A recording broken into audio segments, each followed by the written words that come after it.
And then I went to meet the guy. He was like, you're on Africa's biggest tech publication platform. Like, Jesus, like I was crying. This news got to me in printing shop with my short knicker and, you know, me trying to hustle to get my borderless prints come out from the production room. Yes. I was crying there because I couldn't help myself. I'm very emotional, like me on tech, but people call they repost me everywhere. Jama. Welcome to the 7th episode of Beyond the Classroom. As always, we're telling stories, inspiring careers. These stories are told by amazing students. These students come from a variety of backgrounds, different departments, and they all have unique stories to tell. Our guest on this episode has a very unique story to tell. She's an entrepreneur whose business had an annual revenue of over 36 million in 2023. Furthermore, she's a final year student of electrical and electronics engineering at the University of Lagos. We have none other than Oluwafayokunmi Olutomiwa. How are you doing, Fayo? Hi, how are you? I'm good. How about you? How are you doing? I'm doing very fine. Thanks so much for coming on board, right? So let's get into it. What was your childhood like? My childhood, I'm the last child of 3 kids. I grew up in Mushin. Oh. I was raised by a single mom. I attended Regan Memorial Baptist Girls Secondary School in Yaba. Right. And there's so much about my childhood, but let me just stop there. All right. So when you were in senior school, let's go to your secondary school right now. You currently study electrical and electronics engineering, right? Yes. At what point did you make the decision to study this course? What inspired that decision? I was very confused when I wanted to go for work. When I even wanted to decide whether I was going to go to science, arts, commercial, because I was an outspoken kid. I was very outspoken as a kid. I think you still are. I still am, thank you. So people always felt like I should go to arts. I like to talk, engage in conversations, and all of that. So it was a struggle, but my mom wanted me to be a doctor. Okay. So there was just that pressure on me. So I ended up in science class, and subsequently when it was time to choose to, there was the pressure of either going for medicine, but I hated biology and I liked maths. And so I just went with my maths teacher advice. You like maths, you thrive in engineering. I think that's everybody's story. Yeah. So yeah, that's how I ended up in engineering. What were your expectations coming in? My expectations was to come and solve maths. But you know, the reality versus the expectation, it was a whole different ballgame. Engineering is very abstract, and there's a lot of critical thinking and technical work that your brain has to do to be able to cope. So I would say in the beginning it was still fair. Like in fact, I was aiming first class. I started first class level, but I dropped, and entrepreneurship came and took over my first love. So suffice to say that your expectations has not been the same thing with the reality. In fact, the system is not so encouraging. Yes, to even if the ginger is not there, you know, there's a way you be in a very amazing learning environment that your interest can come up again, but the system doesn't even care if you are interested or not. So it just happens to you. It just happened to me. Exactly. So I want to touch on your academic journey thus far, right? So what's your first year like? Let's start with your first year. First year, I lived a triangle life. So I chapel, library and class. And no, I didn't really go to library. In my room there anymore, they usually call me reading room. So I used to go from Ajetawo tutorial to chapel to reading room. I was barely in my room because it was too crowded. So that was what my first year was like. I was chasing the first class, like my life depended on it. How about your second year? My second year, I was still close. Like I was on the borderlines. I was trying not to drop. So my first and second year were pretty much academia related. I was just 18, you know. All I cared about was having good grades and finishing with the first class. At what point did that change? At what point? I think at the point where they started showing me shades. At the point where they started showing me that my efforts don't count for shit. I'm sorry to say, but I put in so much effort back then. Like I came out from secondary school as one of the best. So I brought in that energy to uni. Like, and my secondary school was not small. It's had one of the brightest minds. You know, there's a difference between being a local champion, coming from one secondary school in Ikorodu, and then I'm sorry, no offense to Ikorodu people, but if you're coming from a secondary school where you got to compete with one of the brightest minds, I went to competition with the likes of King's College, Queen's College, Methodist Girls, and so on and so forth. So I was on that standard of serious students. So and then I came into Unilag, and then the morale just. I feel like the ultimate thing with most people is the relationship between your efforts and your results, it's just not really proportional. It was directly in proportional. But what was that mathematical term? Like, it wasn't going. So I just realized, had to face the reality that it wasn't so much about how much you read, it was about how smart you can pull off your grades. And I don't mean that in any illegal way, but like, you have to read smartly too. Yeah, that's very important. Yeah. At what point would you say you started entrepreneurship?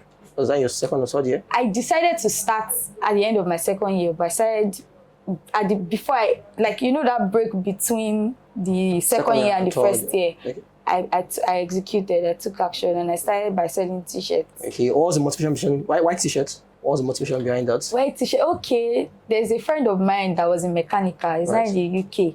So he was selling shirts, and then I was helping him as a friend. Okay. And then my friend, another friend, now said to me, "Why you have the sweet mouth to sell? Right, yeah. Why are you helping him as a friend? You are selling well for him. Take commissions." Yeah, okay. So that was how we started. And subsequently, when he was leaving school, he kind of like showed me the path, took me to the Lagos Island, and showed me how to get the shirts and sell. So that was how I started. Would you say you've always been like passionate about entrepreneurship? Like perhaps your secondary school? Money I define the passion, yeah.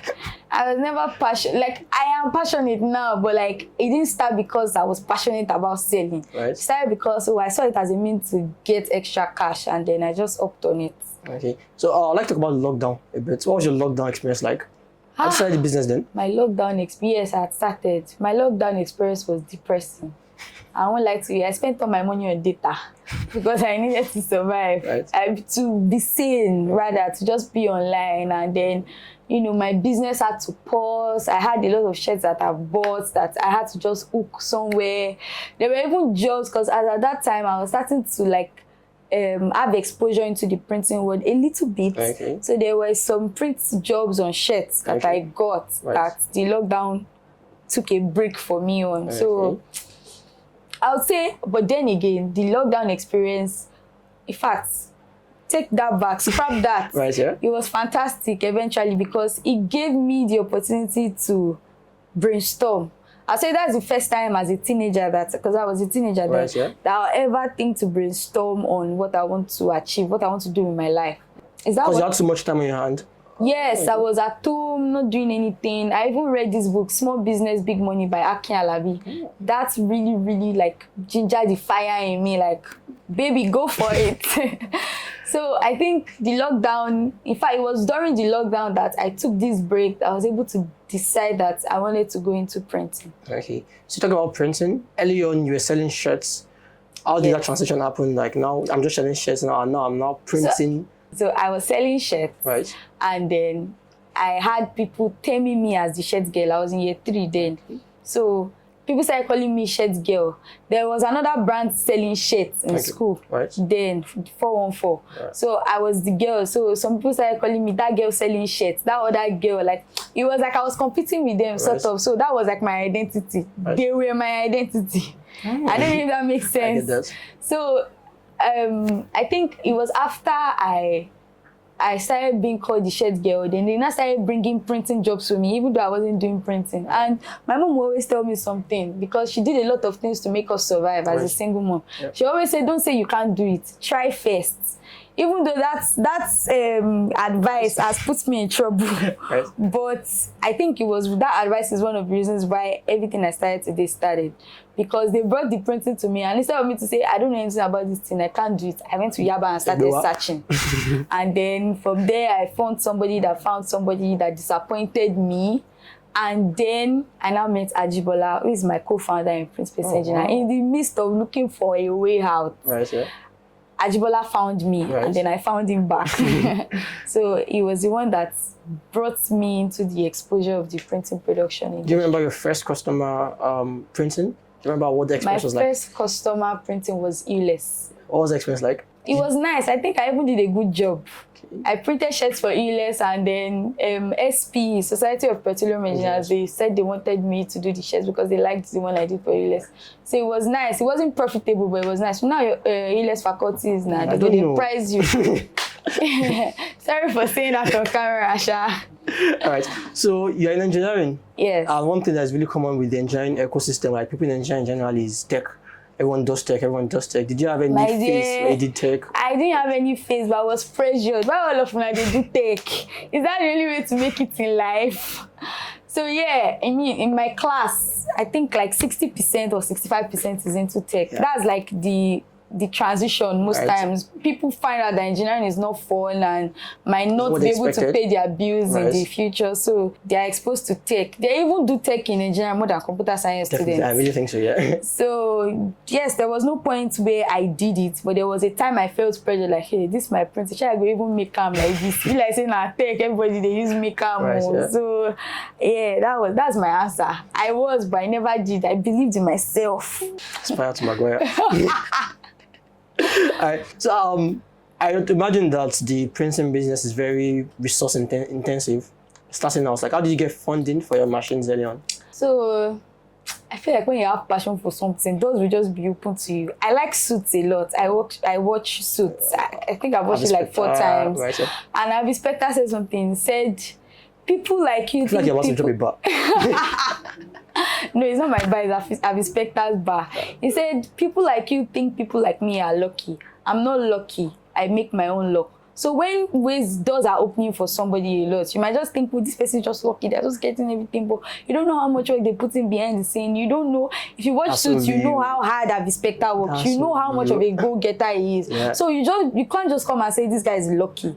It's not that he's not lucky, but he puts in the work to get that luck. I feel like when you put in the work, you increase the chance of being lucky. Exactly. I feel you. So I feel like because I was channeling my energy towards that direction, like this is what I want, this is what I gathered all the money I used to sell from Sis to Drip then, which was about 150K. I gathered it. I asked Jibola to add money. Then luckily for us, we got a scholarship at the time too. Wow. And then we just jama all the money, asked family and friends like. I wasn't lucky. People could have said no to me, but I pushed for it. Like, I can't really call that luck. I'll call it knowing what you want and going for it. And that's how I raised it. I think my first printing machine was about 250,000. And I was just 19. And I was able to raise that amount. So nice. Thank you. That's so nice. That's so nice. I don't drop bash. I like that. All right. So you run an entire business, yeah? And you're still students. How does that balance work? And I'd imagine you have other extracurricular activities, a couple of commitments here and there. How do you manage and balance all that together? I put up a post during year 5 exams that all of them, they always interview me and ask, how did you balance school and life? Now this is the time, because there was trying times.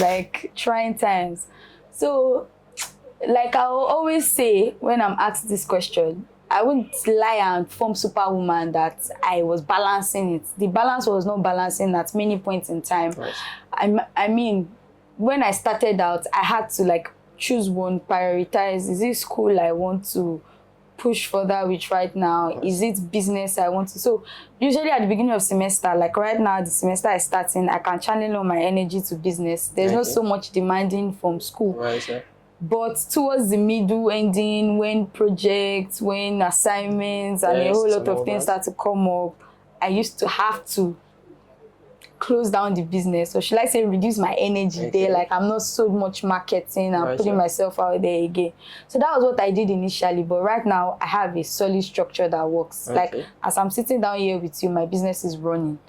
So I have a team in every department that makes sure that the day-to-day of the business is going well. That is my now. But at the beginning, because this video is majorly for anybody starting out, at the beginning, I had to prioritize. Do I want to get good grades? There are a lot of entrepreneurs that are students that don't have good grades, but they know that they are forfeiting it for their greater good. They believe so much in themselves that this one is going to pay me better than this cool thing. So there's the place of that. And there's also the place of me saying, whatever is worth doing well. I want to finish and finish strong. I don't want to finish with a third class or one useless grade like that. That will not show that I actually went to school. So I had to put school forward sometimes and then business forward sometimes too. And I think it thrived eventually. It really did. I mean, I think the balance as is in being able to, at this point in time, this is more important now. At this point in time, this is more important. Scale of preference. Exactly, that all back and forth. That's the balance, actually. So, in growing your business to where it is right now, I would imagine there have been a number of challenges you faced, right? Which one stands out for you? A number, I'd be like 1 million challenges. Which one stands out for me? Challenges mark bogote. Even motivate better by. So sorry for speaking Yoruba, but that one is heavy. I feel you. I would say one of my biggest challenge was when I needed to put structure. That Yes, transition. there are so many challenges that made me cry, losing money and all of that. But that transition from being the genesis and revelation of my business to trusting people to get things done, because it was hard for me to trust people, and then I trusted people and they chopped my eye. Like there were a lot of losses back to back when I was trying to build my team, but I put my eyes on the goal. I knew what I was looking for. I knew the kind of people I was looking for on my team, and I feel like I was able to persevere that period of time. So for anybody looking to transition, don't expect that when you are ready to transition, it's just going to like go smoothly. Like you just find those people that will be able to carry your vision, and and you just and at that point, if it wasn't like the business was making a lot of money that I could use money to hire the best people. In fact, most of the people that have been on my team for like over a year now are people I trained myself. So imagine having to run the business, show forth and show, because Jibola was writing his final exams at this period of us transitioning from just solo to structure. And then I had to run the business. I had to make sure that we're making sales. I had to make sure that I was doing my IT. I had to make sure that I was training the team. So there was a lot, like a lot of my friends. Balance. Yeah. Thank you. They hyped me. A lot of my friends even felt like I was just deserting them, but I was just in that place in my life where everything was turning on your own. So I would say that was my worst moment, and that was let me relieve it. All right. So I think that was last year. I read an interview you had with Tech About. Yeah. And I really want to touch on that. But before that, let's take a quick word from our sponsors. This video is sponsored by ClassroomIO.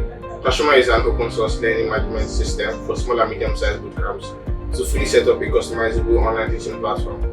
If you have students and you want to teach them anything online, the best way to quickly get started is ClassroomIO. You can create courses, invite your students, give your students assignments, and create those assignments with AI and many more features. Check them out at ClassroomIO.com. All right, let's talk about Tech About. Last year, you had an interview with Tech About where you talked about setting a pace in the branding and packaging industry. How did that come to be? Sorry, your question, how did they get to interview Exactly, me? yeah. Okay, so I had this video on my page that, in fact, I had to tell a story about that video because I shot that video for MTN Blow My Hustle pitch competition in 2022, sorry. Yes. And then I wasn't selected. I think my category didn't even exist. And then after that, I used the video to apply for another grant, Flourish Africa grant. And then I even got to like the stage before the final selection. And then they sent me the mail that I've been selected and all that, send the following documents on or before so date. Unfortunately for me, I was not feeling fine. I missed the mail, I missed it. Then I even sent them a mail that very painful because I had gone through like 4 stages already before getting there, written essays, done a lot. And then after Flourish Africa, I don't know if you know Economy, it's a women banking platform. They also put out a pitch competition, and then I posted the video to apply. In fact, if you go on my page and check that video now, the caption is me applying for that Economy. Unfortunately, I was not even shortlisted, talk less of competing. So, that video has done so many failures. I've used it for so many things I kept failing. At some point, I probably feel like maybe my pitching was not good enough. How year was that? I did the video in 2022. Deep in hustling back then. Yes, I was still hustling solo, 100%. Yeah. And then I just woke up one morning and realized that this video has 9,000 views. I didn't have up to 1,000 followers on my page. Wow. At the time. I think my followers were like 700 and something. And video had 9,000 views.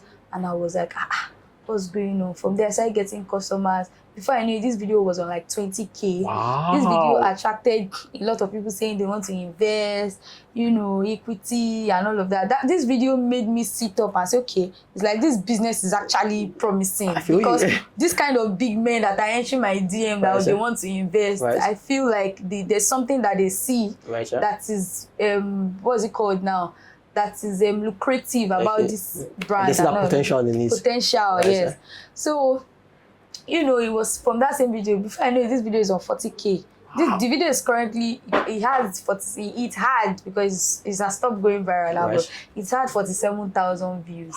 And it was from that same video that my tech cabal opportunity was noticed. In fact, when I was being interviewed, just be like, say, make it be tech cabal now, make I know. They were just asking. I feel like if I knew it was tech cabal, I would have packaged myself more, you know, answer the questions more, You know, the guy just interviewed me. Like, it was so casual. In fact, he didn't interview me properly per se. It was like, I should tell him about my brand and all of that. And eventually, it was just one of my guys that we did internship together in VI in 2020 that sent me the link, say, you're on Tech About. First of all, Asao. I first had to pause that, wait, Tech About. Like, I went to check their page and know, like, is this real? I saw myself on their page, on their Twitter.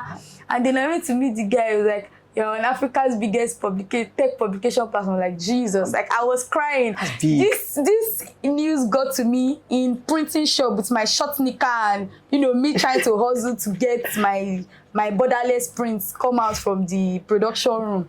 I was crying there because I couldn't help myself. I'm very emotional, like me on Tech About. People call, they repost me everywhere. Jama. Funny enough, you know, Tech About is not used to just posting stories. Like, people even pay them to post. And then people pay them to post. And then they reached out to you. They reached out to me, posted my story. About 2-3 weeks later, they were still sponsoring my story. Like, you don't get, they were promoting it, they were running ads with my story. The guy was like, his senior editors liked my story so much. It was an amazing story. It was. I was like, wow, this is amazing. It's still amazing till now. Like, that was a very, very unique story to tell. Thank you. You guys should check out my story on Tech About. Something I really liked about your answer is you said you are applying for different things with that video. And it goes back to the thing about Harvey Spectre. So, like, you are putting that work so much. People just think I just got lucky. But I've been using that same video. No one knows about all that. 5 times. I eventually had to tell the story on my page that this video that a lot of followers found me. A lot of my followers followed me because of that video. Right? So I had to tell the story that this same video that, you know, attracted you guys. So I've used it for so many things. I failed at it, and you know, you keep trying until you get it right.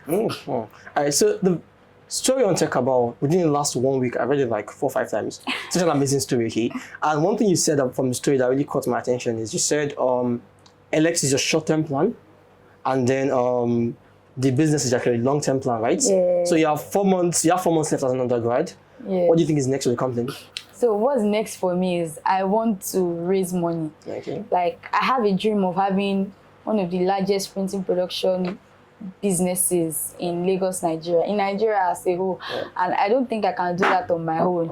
So I want to raise funds. I need investors. Like, I've had people reach out to me for investment, but I wasn't ready. And I wasn't ready to make hasty decisions like sell off equity and all of that, because I'm still in school. And I knew that school is also a distraction for me. I don't want to have someone's money on my head as an additional responsibility. I get that. So after school, that's what I want to do. I want to expand. Let's just put it like that. So it's not like as if I'm proud of elect not doing my planning, but as you know, they work out. Make elect no vex. The one way they work out, make I focus. Right, that's awesome. You've worked with like over 400 now, over 400 small and big businesses. 400. I've been over 1,000. Okay. Like for big businesses, no, they are not up to 1,000. Just a few, like 100. Okay. But for small businesses, over 1,005. So I've been in business for almost 4 years now. So trust me, I've done big numbers. How did that come to be? Like, do you remember the first clients that got you to be like, okay, this is big? Yeah, and my first big client, I'm supposed to remember this. So I think my first big client was Lemonade Africa. Was it Lemonade? Lemonade Finance. Sorry. Like tech, big tech. I recently branded for Quidax. I think they are my biggest customers so far. They are a crypto tech related brand that is international. Okay. So, and I like them. They don't price me. Shout out to Quidax. What was the experience like when you're like, okay, this is actually big? Like, how did that feel like? So initially, unfortunately, I didn't even know. If I know say they get money, I for build them. I'm just kidding. I won't do that. But initially, I didn't know that they were that big. Right. I just noticed that what kind of seamless transaction is this? Does it Like give you- they just reached out, sent the invoice, they paid in millions, and I'm let's have like, it. how easy? Like I know what it takes for me to close revenue of one single job when it's like in millions. Yeah. Like the trust issue is always there. The fact that you're doing business online, Right, yeah. they want to do their due diligence and be sure that they are paying to the right. You understand? Right, yeah. So the way they just trusted me like that, nobody has seen me before from their team that reached out. Right. Then Lai, you guys know Lai Yeah, or Sabina, I do, yeah. just posted Quidax. I'm like, which Quidax? The one same I- Quidax I- I've printed for 3 times. That's why I go check their page and say, this is an international brand. The bag I even printed in UK. Wow, Bag okay. don't reach UK before me. Wow. So, I think that's like my biggest customers. I mean, they are like my biggest customers. And my first big job was Lemonade Finance. Well done. Thank you. All right. Mental health is such an important topic. We talk about mental health a lot. That balance between everything you do and like maintaining that mental well-being. So you're a student and entrepreneur. Both things on their own. They can They're run like- you crazy. Both of them are like now you're combining both as a student and entrepreneur. What do you do for self-care? Self-care. I watch Suits. I feel like it's not a straightforward answer because some people see Suits as a very serious movie, but I have fun while watching it. Right. And then I go out once in a while. Not a lot, because I'm always doing one thing or the other, but at least I try my best to, maybe watch a movie. It's mostly movie, or maybe go out to dinner. That's not frequent anyway. Right, yeah. But I try my best. I'm a happy person, so wherever I am, I tend to like ensure that ginger is there for Right, yeah. everybody. So I think your mental health is important. It is, So if you just craze at any time, so try to take care of yourself. That's so important. Me, I dey chop. That's my own way of taking care of my. If I'm angry, if I'm sad, anything, Gosh, chop just first. give me food. I'm okay. No matter what's happening. I remember there was a time earlier this year that I had an issue of almost a 700k loss. In fact, I was running mad on CITS field such that my classmate was passing and he was videoing me the way I was talking on the phone aggressively, and then my head was just turning like, what's the way forward to this? But by the time I entered my room, I realized that I needed food, and best believe me, when I ate in like 30 minutes, I came up with a solution that was so like almost Food does things. like it could have passed. Like anybody will not want to eat at that point in time. Right, But yeah. anything that makes me say I'm not eating, Food is my so dear important. brother, That's crazy. my dear brother, it's a matter of life and death. Right. So I'm closing off right now. Yeah. Looking back at your experiences, what would you say has been the biggest lesson you learned, like based on your experience as a student entrepreneur? I would say my biggest lesson is that realizing that the people in your life are really important. Like realizing that no matter how much ambitious or no matter how much your ambitions are, Right. do not let go of relationships. Do not let go of family, love. At some point in time, I was so clouded by what I was chasing that Right. I forgot that when you eventually have that money that you're chasing and there's really no loved ones around, there's no friends, there's no family. If you're living this life alone, well, maybe this is peculiar to me because I like to be around people that I love. Right, yeah. If you're living this life alone, it's worthless. So family is very important. Family, friends. Family, friends, and the people that you really cherish is important. So let's not ever get carried away by vanity, because everything that we just talked about in this video, in as much as it's good, it's still vanity, because we're gonna die That's so true. someday. That's so And true. at some point in the other, someone that is rich that can become broke. Someone that is broke can become rich. Life is just so unpredictable. That's so So true. what is important? Yoruba people say something. They say in your last show, it means that the people in your life now waiting really close to you be that, not the money you have. Money and loneliness don't go hand in hand. Thanks so much, yo. That's my- Your buzz. All right. So this is the last question here. Looking back at your entire journey, and this is it's a 2-in-1 question, right? The first part is looking back on your entire journey. What was one thing you would like to change? Like if you could change, you would change. And secondly, if you have an advice for anyone just starting out as a student entrepreneur, what's the advice you have for the person? What's one thing I would like to change? Right. I don't think I'll have it any other way. I feel like I'm very good with making decisions. Right. So I won't like to change. Even like, the losses, like if you like the lessons you learned from them, Yes, importance to the exactly. journey, right? Like the losses have shaped me, they have built me. So I can't really point out to one thing right now, and I don't want to waste time thinking about it, because if I can't say it at the first instance, then it doesn't really exist. That's true. Then what was the second question? If you have an advice for anyone out there that wants to start a student entrepreneur? I think my advice is go for what you want. Like, that advice is too lame. Try hustle. That's my advice. Like, hustle well. Like, know what you want and be passionate about it. Like, push for it. So people will say you are lucky, but you deep down, you know that you put in a lot of work to get where you are. Right. And at the very beginning, things don't always make sense. I know that it's sweet to say when you've passed that stage, but I've been there before, and I can tell you that you just be like God. I've shot so many shots that I was rejected. I'm still being rejected up till now. Sometimes you shoot random shots, you reach out to people, they say no. Some people that you look you know, you look at from afar and you admire them, you want them to mentor you, they just look down on you. You know, there's a place of that. There are some times in your business that you're just going to be low on sales. Like, nothing will just be making sense. Right. I've gotten to times in my life where business was not making sense, school was not making sense, life was not making sense. It was just like life was a waiting only me. Waiting can happen. At least let one thing make sense in my life. But there's always that. I think that's just life generally. Right, even the biggest of the biggest. I've been there before. Definitely. So always have your eyes on the goal, and always remember that there's no permanent face in this life. As long as you keep doing what you're doing, things will change. I know somebody personally that I literally witnessed his journey from the scratch to where he is today, and it's amazing. Just knowing that I know this person when they were nothing. Look at what they are doing. You know what's interesting? So people can see that now about you. Oh, that's so nice. You, shy. So that's like my advice to anybody. Thank you very much. I've had so much fun. I've learned so much. Miss, I will start business soon. Start to go my journey. Oh yeah, no, thank you very much. That's the episode, guys. Bye, guys.